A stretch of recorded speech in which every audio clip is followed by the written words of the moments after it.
유다 내 형제의 찬송이 될지라 라는 제목으로 오늘 말씀 나누도록 하겠습니다. 자, 지난주에 우리는 레위에 대해서 살펴봤습니다. 하나님께서는 죄로 인해서 썩은 영혼들이 어떤 존재인지 아십니다. 그래서 주께서 이사야 말씀을 들어서 이야기하십니다. 내가 그들의 생각을 안다. 내가 그들의 사상을 알아. 그들이 얼마나 더럽고 처참하게 죽어있는 존재인지 내가 안다. 죄된 인간의 가치관으로서는 전혀 레위인 삼지도 않고 제사장을 삼지도 않을 그 처참한 죄인을 내가 회복시킬 거야. 이게 지난주 말씀이었어요. 네. 자, 다시 한번 기억해 보시죠. 하나님께서 제사장 삼으시는 레위인은 어떤 사람입니까? 밀루 예드캠이라고 했습니다. 두 손에 하나님으로 인해서 꽉 채운 사람. 그죠? 여러분 한번 두 손에 뭐를 꽉 채워 보세요. 그 채운 거 외에 다른 것을 집어넣으면 그 채운 거 다 털어버려야 돼요. 그죠? 하나님으로만 꽉 채운 사람들. 이것이 바로 헌신한 사람들이고 레위인입니다. 네. 그런데 그 레위인을 제사장 삼으시는 아론과 아론의 그 아들들을 제사장 삼으시는 그 위임식과 문둥병자, 죄를 상징하는 문둥병자가 정결케 되는 그 음식의 행위가 같아 그랬어요. 놀랍죠? 자, 그럼 이 두 위임식과 정결 예식이 같다라는 것은, 그죠? 비록 너가 지금 제사장이지만 주님께서 너를 격상시켜서 제사장으로 삼으셨지만 너의 본래 모습은 문둥병자였어. 처참한 죄인이었어. 이거 자각하게 하시는 것이고, 그죠? 그리고 또 문둥병자도 와, 내가 죄로 인해서 죽었는데 이 죽음 넘어 그냥 사는 것은 더 넘어 제사장까지도 될 수 있구나라는 소망을 주시는 말씀이 지난주 말씀이죠. 놀라운 말씀인 겁니다. 네. 그래서 제사장은 죄인의 심정이 어떤 건 줄 알아요. 그죠? 죄인의 심정이 어떤 건 줄 알아요. 죄로 인해서 죽어가지고 처참한 상태에서 절망할 수밖에 없었던 그 심정을 아는 사람이 제사장이에요. 그리고 그들을 하나님의 아들로 회복시키고자 하시는 하나님의 마음도 아는 사람이 제사장이에요. 그래서 다리 놓는 사람들이에요. 그래서 중재자가 될 수 있는 거예요. 그리고 그들이 바로 오늘날 그리스도인들이에요.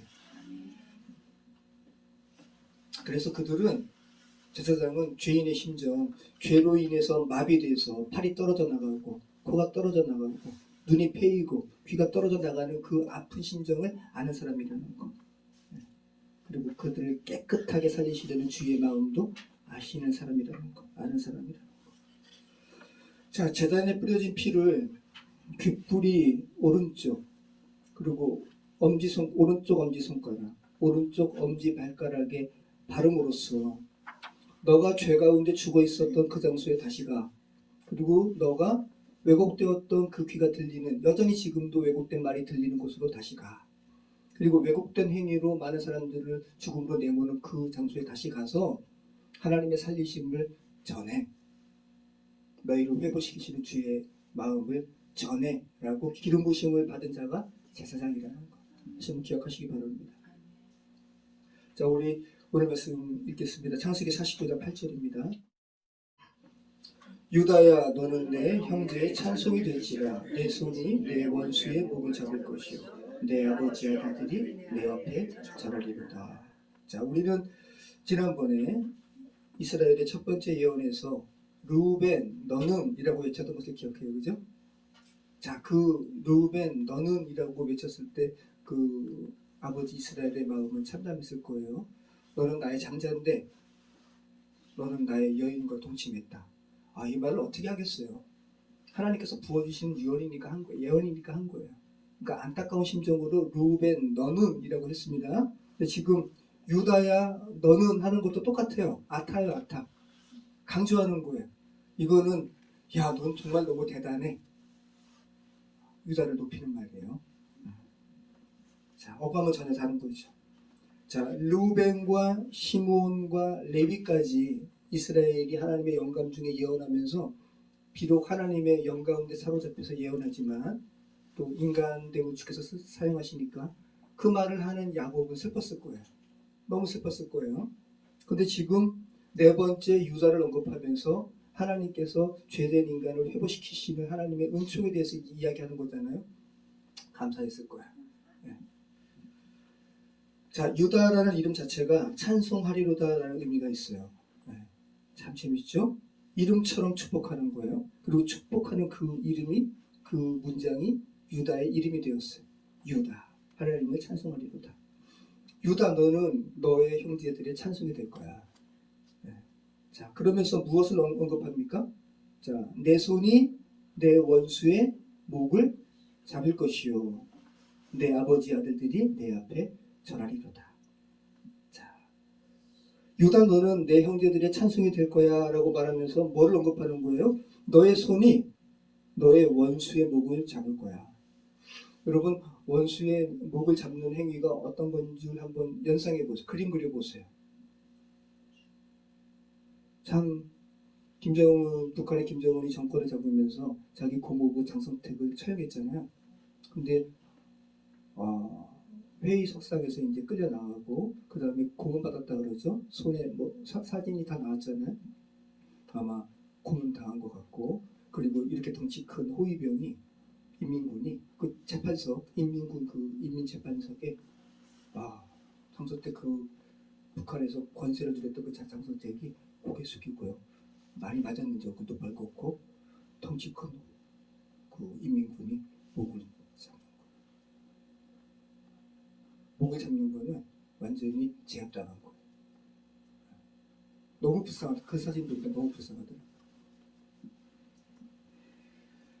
유다야, 너는 내 형제의 찬송이 될 거야. 내 손이 내 원수의 목을 잡을 거야 라는 거예요. 그러니까 승리할 거야 라는 말인 거죠. 네. 원수, 우리의 원수의 목을, 그죠? 예수 그리스도의 육적 조상이요 유다가 잡은 거예요. 근데 실제로 유다가 잡는 게 아니라 예수 그리스도께서 잡는 것이죠. 우리의 원수. 자, 이 오예부라는 거예요. 원수 오예부. 대적 원수라는 의미가 있습니다. 자, 오예부는, 이 대적 원수라는 이 오예부는 창세기 22장에서 아브라함이 이삭을 번제로 드린 사건에서 처음 쓰였어요. 한번 보시죠. 창세기 22장 17절.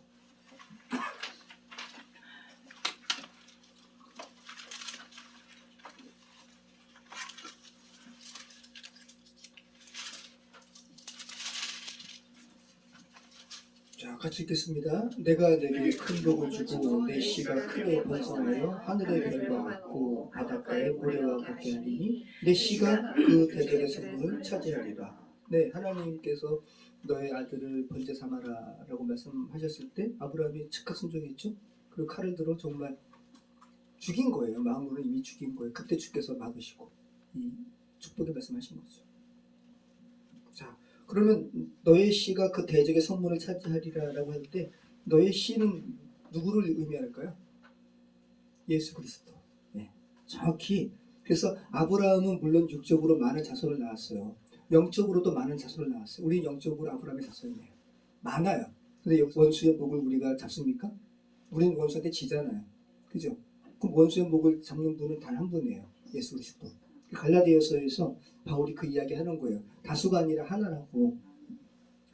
요한복음 3장 16절처럼 갈라디아서 3장 16절 굉장히 중요한 말씀이에요. 외우세요. 갈라디아서 3장 16절 한번 보시죠. 여럿이 아니라 하나라고 이야기하시는 거예요. 예수 그리스도에서 이야기하는 겁니다. 이 약속들은 아브라함과 그 자손에게 말씀하신 것인데 여럿을 가리켜 그 자손들을 이라 하지 아니하시고 오직 한 사람을 가리켜 내 자손이라 하셨으니 곧 그리스도라. 그죠? 여럿이 아니라 하나예요. 예수 그리스도를 정확하게 구약부터 예언하고 있다는 거 여러분 생각하시기 바랍니다. 자, 예수 그리스도께서 너희 씨 예수 그리스도가 그 오예부 대적의 성문을 차지할 거야. 성문 차지하는 건 뭐예요? 전쟁에서 승리한 거예요. 그죠? 네. 자, 아브라함에게 말씀하신 그 씨 제라는 예수 그리스도를 지칭하는 겁니다.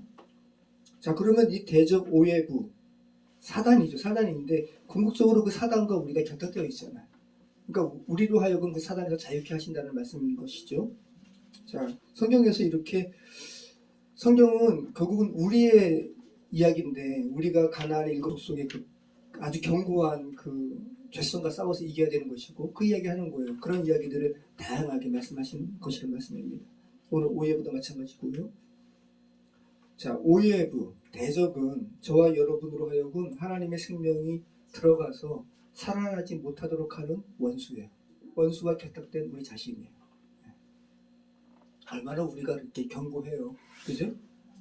유다야, 너는 내 원수 오예부의 목을 잡고 하나님께서 말씀하신 메시 그리스도께서 그 하나님의 형상으로 입은 자들을 억압하는 그들에 대해서 자유케 하게 될 거야.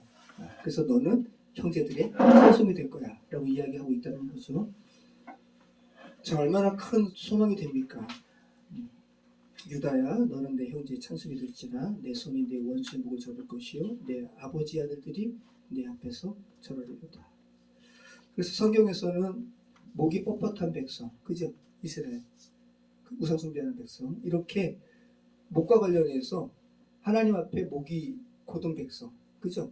이게 그러니까 죄성이 처리되어야 하는 모습을 말하는 거예요. 한번 보시죠. 지난주도 우리가 봤는데 출애굽기 32장 9절 10절, 이 목은 오레프라는 말이에요. 성경에서 오레프, 이 목이 어떻게 사용되는지, 하나님 앞에 완고한 사람으로 표현될 때 오레프가 쓰이고 있다는 거.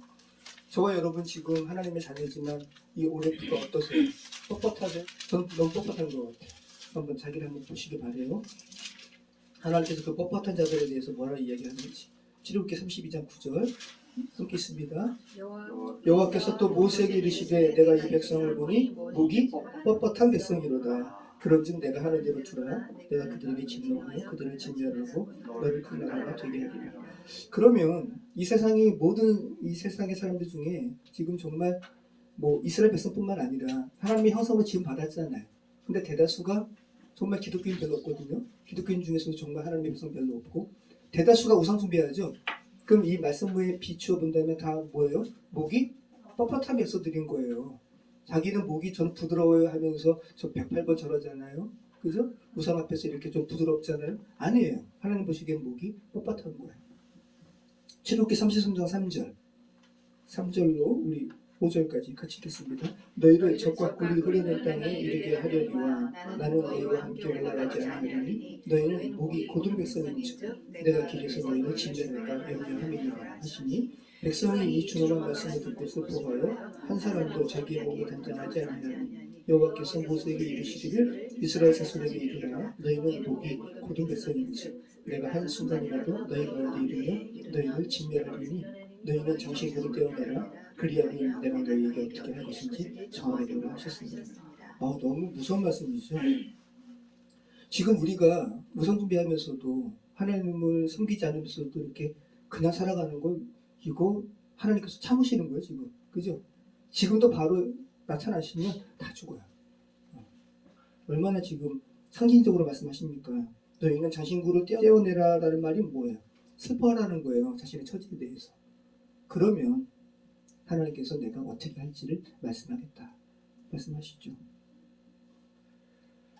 자, 이 목 오레프와 관련된 말씀은 이렇게 인간의 어떠한 여러분 자신에게 적용하세요. 여러분의 견고한 진을 이야기하는 거예요. 너무 완고한 진들. 정말 꺾여지고 부서져야 할 진을 이야기하는 거예요. 저한테도 있고 우리 각자에게 있는 그 견고한 진. 인간이 자신의 가치체계로 쌓은 어떤 무너지지 않은 견고한 진. 이거 하나님께서는 오예부, 대적이라고 말씀하시고 부서져야 한다고 말씀하시는 거죠. 주님께서 그 목을 잡으면 싸움 끝난 겁니다. 그래서 목이 잡힌 쪽이 싸움에 진 겁니다. 그래서 이미 승리한 싸움에 대해서 유다의 예언을 통해서 말씀하고 있는 거예요. 이스라엘이 유다에 앞서서 세 명을 언급한 그 예언과 관련해서 루벤, 시므온, 레위, 이 세상의 모든 이들은 다 이러한 세 사람과 같은 사람들이죠. 그죠? 자신이 쌓은 견고한 진, 원수, 결국은 원수한테 진 거예요. 사로잡혔던 원수 앞에 다 무너질 수밖에 없습니다. 자, 여러분 자신의 삶을 한번 생각해 보세요. 자신의 삶이 왜 지금껏 그렇게 실패를 거듭했는가? 여러분 자신의 삶이 황폐하고 망가지는 것은 다른 사람 때문이 아니에요. 정직하게 이야기하면 우리 자신 때문에. 네. 우리 자신 안에 뿌리 깊게 자리 잡은 그 죄성 때문에 우리의 삶이 황폐했었고 우리의 삶이 공고했었던 거지 여러분과 함께하는 어떤 사람의 잘못이 아니라 다른 사람 잘못이 아니라. 그래서 우리 힘으로 하면 안 된다고 성경이 이야기하는 거야. 전쟁은 하나님께 속해 있다고 이야기하는 거죠. 그래서 우리 가정의 이러한 어려움들을 그죠? 하나님 승리하여 주시옵소서라고 간구해야 돼요. 우리도 마찬가지, 저도 마찬가지고요. 그래서 창세기 49장에서 이스라엘의 유언을 듣는 루벤, 시므온, 레위 모두 자신의 전쟁에 참담함을 아는 거죠. 루벤은 너무 참담했을 거예요. 아버지께 이 유언 들었을 때 얼마나 부끄러워요. 자신의 이모 동생들 앞에서도 면목이 없고. 자, 그런데 그리고 시몬과 레위도 마찬가지고 그렇게 잔혹한 죄성에 대해서 아버지가 나눌 거야, 흩을 거야 라고 예언했을 때 정말 쥐구멍으로 들어가고 싶었을 거라고요. 그런데 연이어서 네 번째 유다에 대해서 아버지가 축복했을 때 얼마나 기뻤을까요? 그죠? 유다로 대표된 예수 그리스도께서 원수의 목을 잡았다라는 이 예언의 선포를 아버지가 할 때 시므온, 레위, 그죠? 르우벤 다 기뻤을 거예요. 그들의 영혼은. 자, 그러면 원수의 목을 잡은 그리스도로 인한 승리의 상태가 뭐예요? 전쟁에서 승리했어요. 그러면 어떤 상태예요? 평안이죠, 평안. 그죠? 평안이에요. 전쟁에서 승리했으니까 지금 우크라이나가 평안할까요? 평안하지 않잖아요. 미사일 떨어지는 소리가 들리니까. 우리의 가정도 마찬가지죠. 평안하지 않죠. 계속 전쟁의 소리가 들리니까. 근데 전쟁을 주께서 승리하셨단 말이죠. 그 결과의 상태는 평안이죠. 네. 그래서 성경은 계속해서 전쟁 없는 상태, 샬롬에 대해서 이야기하는 거예요. 그죠? 그래서 이스라엘에서 특히, 그러니까 이스라엘과 우리나라가 비슷하다고요. 우리도 안녕하십니까? 평안하십니까? 거든요. 샬롬이십니까? 그죠? 사무엘상 16장에 사울을 대신해서 이제 사울이 말도 안 되는 하나님 앞에 이제 거역의 죄를 범하니까 하나님께서 이제 사울을 버리고 그죠? 다윗에게 기름 붓게 하려고 사무엘이 이제 이세 집으로 가잖아요. 그러니까 이세는 너무 놀라는 거죠. 사무엘이 오니까. 그래서 평안 때문에 오시는 겁니까? 사무엘이 뭐라 그래? 평안 때문에 내가 온다. 이야기하는 거죠. 평강을 위해 왔다고 이야기하는 거예요. 자, 구약은 이 평강이 샬롬이에요. 신약은 에이린이에요. 아이 엄마가 예수원에서 받은 신명이 에이린이에요. 그래서 가끔 저도 대화 나눌 때 에이린이 하는데 뭐 하여튼간 뭐 근데 일반적으로 잘 안 하고 어떨 때 하는데 우리 재현이가 그걸 들어서 아빠 에이린이가 뭐야? 평안이에요, 평안. 자, 신약도 계속 평안을 이야기하죠. 요한복음 14장 27절 한번 보시죠.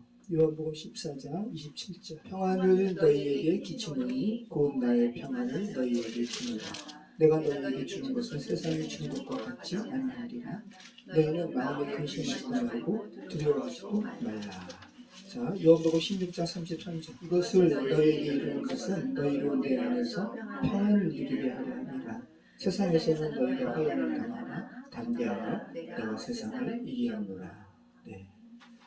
자, 그리고 12회를 혈류증 걸린 여인. 얼마나 고통스러웠을까요? 그죠? 그 여인을 고치시고 예수께서 뭐라 그러세요? 자, 마가복음 5장 34절. 예수께서 이르시되 딸아 내 믿음이 너를 구원하였으니 평안히 가라. 내 병에서 놓여 건강할지어다. 주님께서 계속해서 이렇게 우리에게 평안을 이렇게 말씀하신다고요. 자, 이제 부활하셨습니다. 부활하신 예수님께서 빈 무덤을 보고 놀라 달아나는 여인들에게 가장 먼저 뭐라고 하세요? 평안하냐라고 이야기하시는 거예요. 마태복음 28장 9절 읽겠습니다. 예수께서 그들을 만나 이르시되 평안하냐 하시더니 여자들이 나아가 그 발을 붙잡고 경배하니. 그러니까 예수님께서 공생의 사역하시고 십자가에서 돌아가신 그 행위의 목적이 뭐냐 하면 우리에게 평안을 주시는 거예요.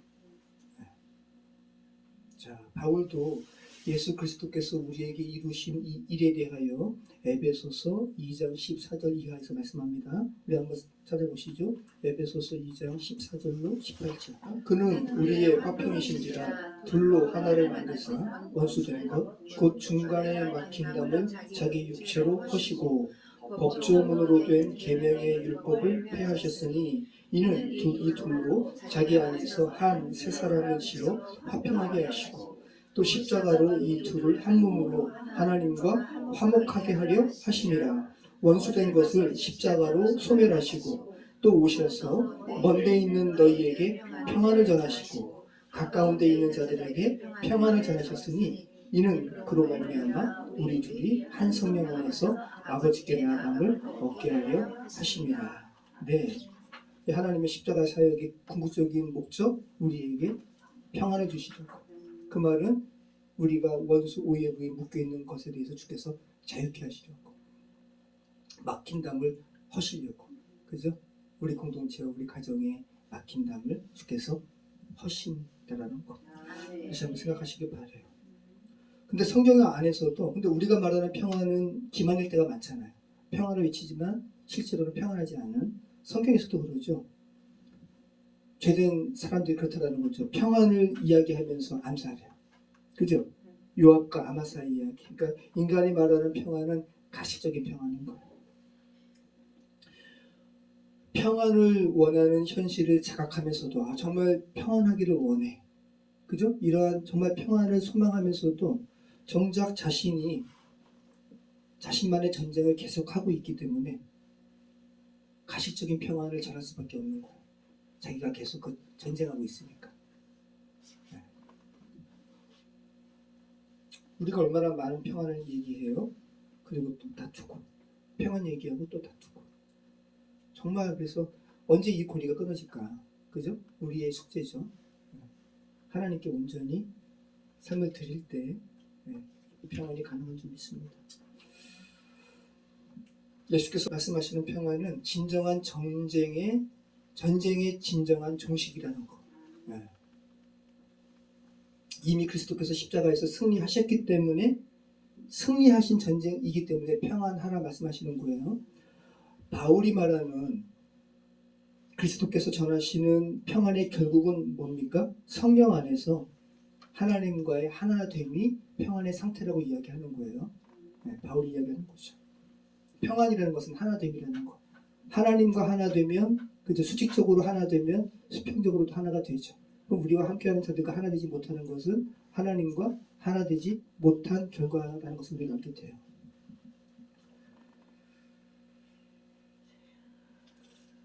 우리는 정말 너무 견고한 징신 가운데 있어요. 자, 고린도 후서 10장 4절. 우리가 육신으로 싸우기 때문에 진다라는 거죠. 자, 같이 읽겠습니다.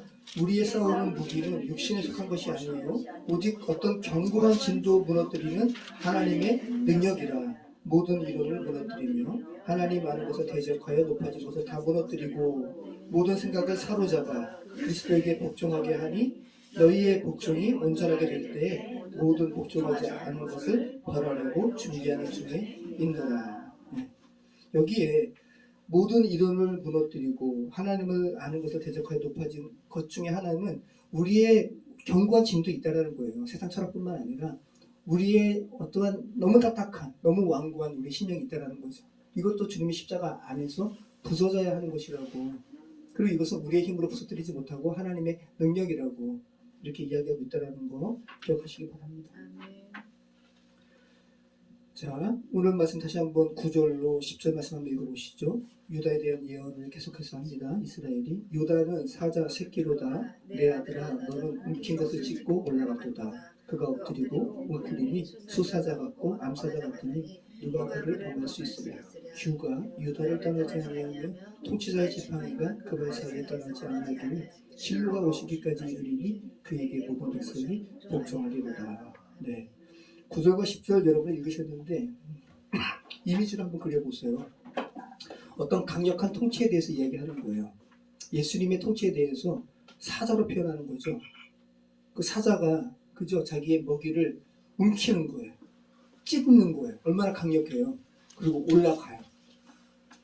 그가 엎드리고 그저 웅크림이 사자 같다는 거예요. 사자 같고 암사자 같고 맹수의 왕, 왕 중의 왕. 예수께서 이렇게 이제 메시아께서 우리를 대적하는 오해의 그들을 이렇게 강력하게 승리하셨다. 누가 그를 범할 수 있으랴? 아무도 범할 수 없다. 그러면서 규가 유다를 떠나지 아니하며 통치자의 지팡이가 그 발 사이에 떠나지 아니하기를 실로가 오시기까지 이르리니 그에게 모든 백성이 복종하리로다. 자, 규가 유다를 떠나지 아니하며 라는 건 뭐예요? 유다는 이제 예수 그리스도의 왕권이 영원할 것을 이야기하는 거예요. 이 규가 뭐냐면 그 홀이라 그러죠. 왕이 가지고 있는 지팡이 같은 거. 그래서 에스더가 죽음은 죽으리이다 하면서 자신의 남편 아하수에로, 남편이지만 황제예요. 엄청난 제국의 왕인데 그냥 들어가면 죽는 거예요. 옆에 있는 호위병사들이 그냥 들어오면 황후라도 죽이는 거예요. 왜? 암살할 수 있으니까. 그런데 그럴 때 아하수에로 왕이 어떻게 해요? 규를 이렇게 내밀죠. 이게 왕권을 상징하는 거예요. 죽이지 말라는 거죠. 이 규가 유다를 떠나지 아니하며 예수 그리스도 왕권이 영원할 것임을 이야기하는 거예요. 여기서 지팡이라는 말은 없어요. 그냥 하카크라는 통치하다라는 단어를 이렇게 의역한 겁니다. 예수께서 통치할 것이다. 자, 왕의 통치를 상징하는 규가 홀이 유다를 떠나지 않는다라는 거예요. 그래서 실제로 베냐민 지파의 그죠? 사울 왕을 이어서 그죠? 유다 지파의 그래서 다윗이 왕위를 계승하는 거죠. 계승하는 게 아니라 새롭게 거의 뭐 새롭게 하는 거나 마찬가지죠. 그리고 이 유다 지파에서 왕 중의 왕이신 예수님께서 나오시는 거예요. 이러한 통치자의 지팡이가 어느 때까지라고요? 자, 10절 말씀 다시 한번 읽어보시죠. 규가 유다를 떠나지 아니하며 통치자의 지팡이가 그 발 사이에 떠나지 아니하기를 실로가 오시기까지 이르리니 그에게 모든 백성이 복종을 하겠다. 실로, 되게 하여튼간 오묘한 하여튼간 실로. 자, 무슨 말인지 번역이 약간 어렵게 되어 있죠. 공동 번역이 이렇게 번역하고 있습니다. 왕의 지팡이가 유다를 떠나지 아니하리라. 지휘봉이 다리 사이에서 떠나지 아니하리라.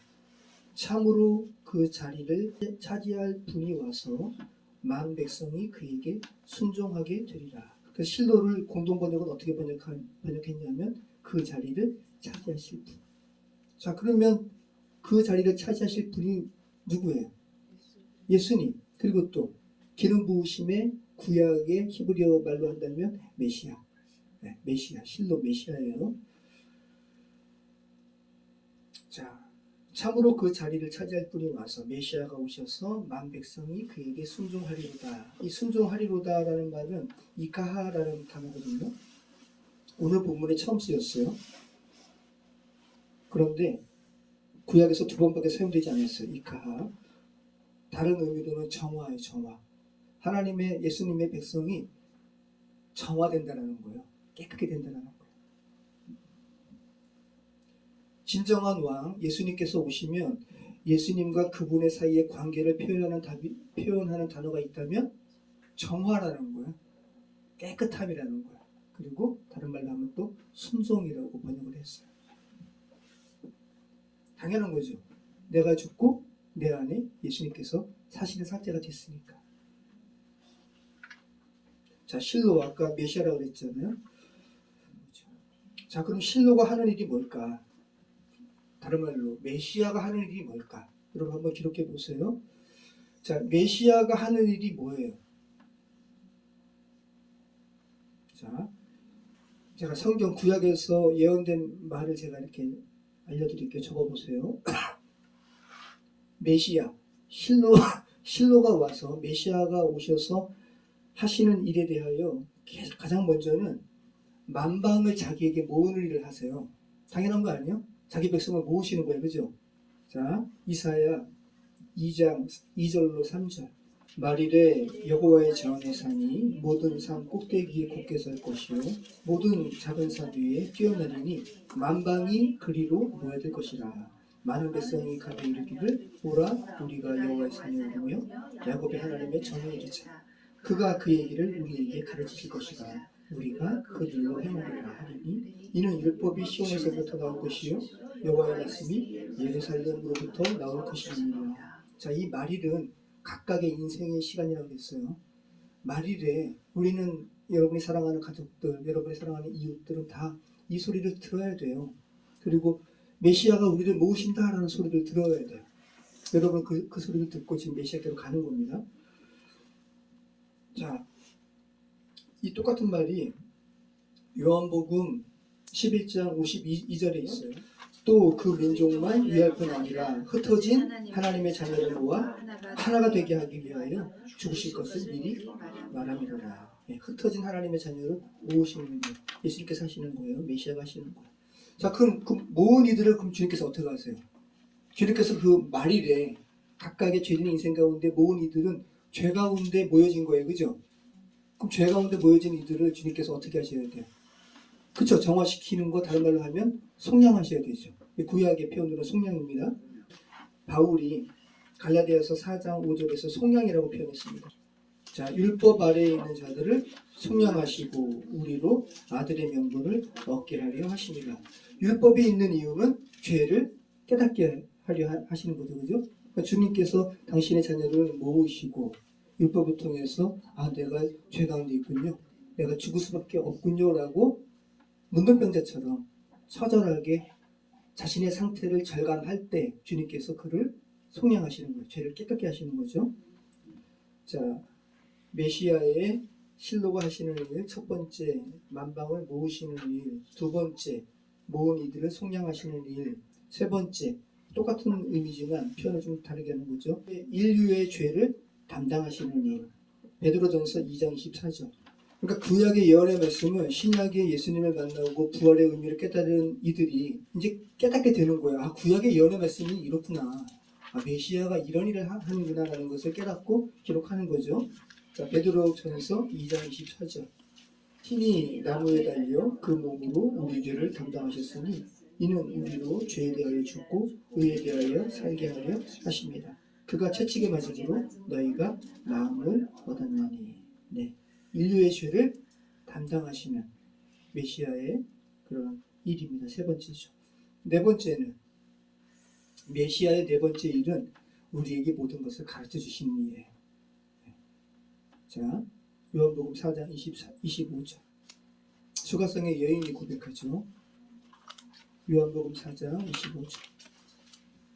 여자가 이르되 메시아 곧 그리스도라 하는 이가 오실 줄을 내가 아노니 그가 오시면 모든 것을 우리에게 알려주시리이다. 네, 모든 것을 우리에게 알려주세요. 예수님께서, 메시아께서. 자, 오늘 창세기 49장 11절 말씀 12절까지 다시 유다에 대한 예언의 말씀 읽겠습니다. 같이 읽겠습니다. 그의 나귀를 포도나무에 매며 그의 암나귀 새끼를 아름다운 포도나무에 맬 것이며 또 그 옷을 포도주에 빨며 그의 복장을 포도즙에 빨리로다. 그의 눈은 포도주를 인하여 붉겠고 그의 이는 우유로 말미암아 희리로다. 굉장히 상징으로 가득 차 있잖아요. 와. 그리고 이렇게 포도주에 빨아요. 포도주에 빨면 어떻게 되는 거예요? 붉어지는 건데, 그죠? 야. 그의 나귀를, 누구의 나귀를? 메시아의 나귀예요. 그의 나귀를 포도나무에 매며 그의 암나귀 새끼를 아름다운 포도나무에 맬 것이며. 상징입니다. 메시아와 관련된 상징이라는 것을 염두에 두고 살펴보시기 바라요. 예수님은 말 타고 오시지 않으세요. 예수님은 나귀 타고 오세요. 그래서 부활절 앞두고 종려 주일에 나귀 타고 오시는 거예요. 새끼 나귀. 어른인데. 어른이 새끼 나귀 타는 모습을 생각해 보세요. 어때요? 우스꽝스럽죠?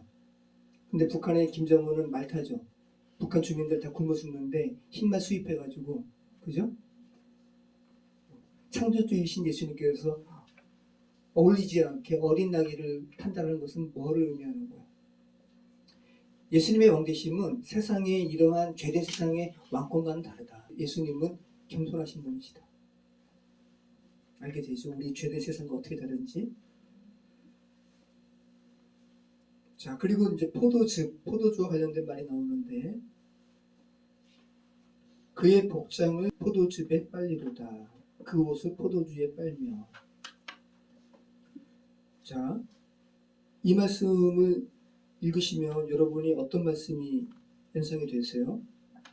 요한계시록 7장 14절에 14만 4천에 대해서 그죠? 하나님의 백성을 상징적으로 표현한 거예요. 그죠? 그 수에 대해서 이렇게 환상을 보여주시고 요한이 이야기하잖아요. 와, 이들이 어디서 왔습니까? 라고 했더니 환란에서 나온 자들이다. 근데 그들이 어린 양의 피에 옷을 빤 자들이다. 이렇게 표현하죠. 똑같아요. 그죠? 이 의미랑. 한번 보시죠.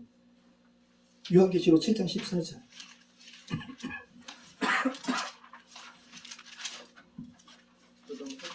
계속해서 각 나라에서 온 무리를 14만 4천으로 루벤 지파, 므낫세 지파 계속 이렇게 하면서 구원하심이 하나님께 있도다, 우리에게 있도다. 그리고 모든 천사가 보좌와 장로들과 내생물 보좌 앞에 엎드려 하나님께 경배하고, 그리고 이제 경배 드리는 거, 찬송하는 거예요. 그러면서 그 중에 한 장로가 요한에게 이야기하는 거죠. 야, 이 흰옷 입은 이들이 어디서 온 줄 알아? 다 흰옷 입었어요, 그죠? 그랬더니 요한이 당신이 하시나이다 라고 이야기하니까, 그죠? 장로가 이야기하는 거죠. 이는 큰 환란에서 나오는 자들인데, 이 큰 환란이 죄된 세상을 살아갔던 인생길이에요. 이 환란에서 나오는 자들인데 그들이 어린 양의 피에 그 옷을 빨아 희게 한 사람들이야. 자, 포도즙에 빠는데, 피에 빠는데 어떻게 희어요, 그죠? 근데 우리는 예수 그리스도의 보혈을 빨아야 돼요. 그래서 그 결과가 흰 옷으로 표현된 거예요. 하나님의 백성입니다. 그리고 다른 표현으로는 포도즙 틀에 막 짓밟는 표현도 하잖아요, 요한계시록에. 이거는 죄를 완전히 짓밟는, 그리스도의 어떤 통치를 이야기하는 거죠. 전쟁의 승리를 이야기하는 거야. 자, 요한계시록 14장. 요한계시록 14장. 여기 14장에서도 많이 나오지만 진노의 포도주라는 표현이 요한계시록의 14장에 많이 나오고, 특별히 요한계시록 19장 15절 말씀, 그의 입에서 예리한 검이 나오니 그것으로 만국을 치겠고 친히 그들을 철장으로 다스리며 또 친히 하나님 곧 전능하신 이의 맹렬한 진노의 포도주 틀을 밟겠고 그 옷과 그 다리에 이름을 쓴 것이 있으니 만왕의 왕이요 만주의 주라 하였더라. 네, 구약에서 포도주를 만들 때 포도를 이렇게 벌려놓고 막 밟는 거예요, 그죠? 이거를 진노, 하나님의 진노로 죄악된 무리를 심판하는 상징으로 쓴 거죠. 그러면서 이제 포도즙이 나오는 거예요. 하나님의 심판에 대한 표현인 거죠. 자, 예수님은 당신의 백성에게는 구원주로 오시지만, 그죠? 끝까지 예수님의 복음을 거부하고 오해부에 계속 묶여있는 자들에게는 결국은 어떤 주로 오셔요? 심판주로 오시는 거예요. 네. 자, 그리고 12절 말씀에 우유로 인해 이빨이 희다라는 것은 어떤 것으로 생각할 수 있을까요? 우유로 인해 이빨이 혀요. 그죠? 네. 말씀의 젖. 그죠? 그러므로 모든 악독과 모든 비난과 의식과 시기와 모든 비방하는 말을 버리고 갓난아기들 같이 순전하고 신령한 젖을 사모하라. 이는 그로 말미암아 너희로 구원에 이르도록 자라게 하려 함이라. 너희가 주의 인자하심을 맛보았으면 그리하라. 우리가 말씀을 먹어야 구원에 이르도록 자랍니다.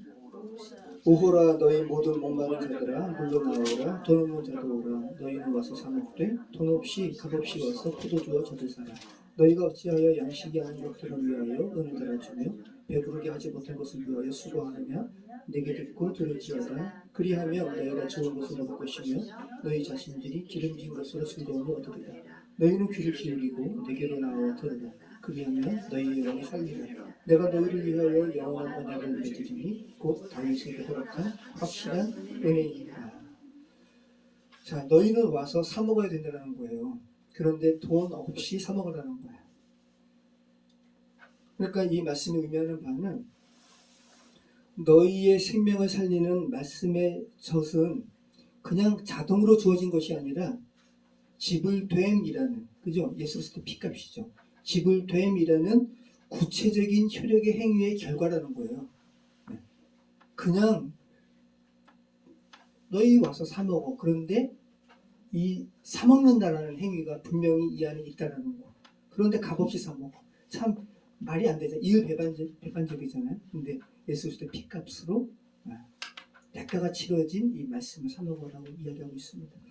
이 동일한 말씀을 요한계시록에서도 말씀하시죠. 성경의 마지막 요한계시록 22장 17절 읽겠습니다. 성령과 신부가 말씀하시기를 오라 하시는도다. 듣는 자도 오라 할 것이요 원하는 자도 올 것이요 또 원하는 자는 값없이 생명수를 받으라 하시더라. 네. 살리시는 주의 말씀을 듣는 자, 또 목마른 자, 또 원하는 자 와서 이미 지불된 생명수를 받아 마시라 라고 말씀하시는 거예요. 그리고 참 평안을 누리라 라고 말씀하십니다. 자, 오늘 유다를 향한 이스라엘의 유언을 살펴봤습니다. 모두 메시아의 행하심으로 인한 궁극적인 구원의 완성에 대한 예언이었어요. 주님께서 승리하셨음에 대한 예언입니다. 근데 이 승리를 우리가 취하는 것이 너무 어렵습니다. 오늘 우리가 하게 되는 저것들은 우리와 하나님께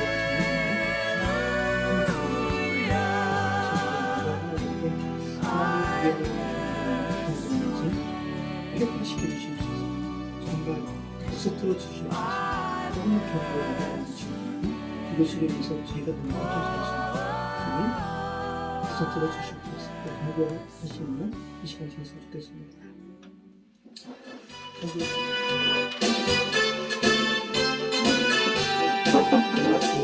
그의 무기는 육체가 아니요 그러나 강하오 참으로 강하오 그의 무기는 육체가 아니요 그러나 강하오 성령 안에서 견고한 질 바하는 강력이요 강한 힘이요 참으로 강하오 견고한 질 바하는 강력이요 강한 힘이요 성령 안에서 그의 무기는 육체가 아니요 그러나 강하오 참으로 강하오 그의 무기는 육체가 아니요 그러나 강하오 성령 안에서 견고한 질 바하는 강력이요 강한 힘이요 참으로 강하오 견고한 질 바하는 강력이요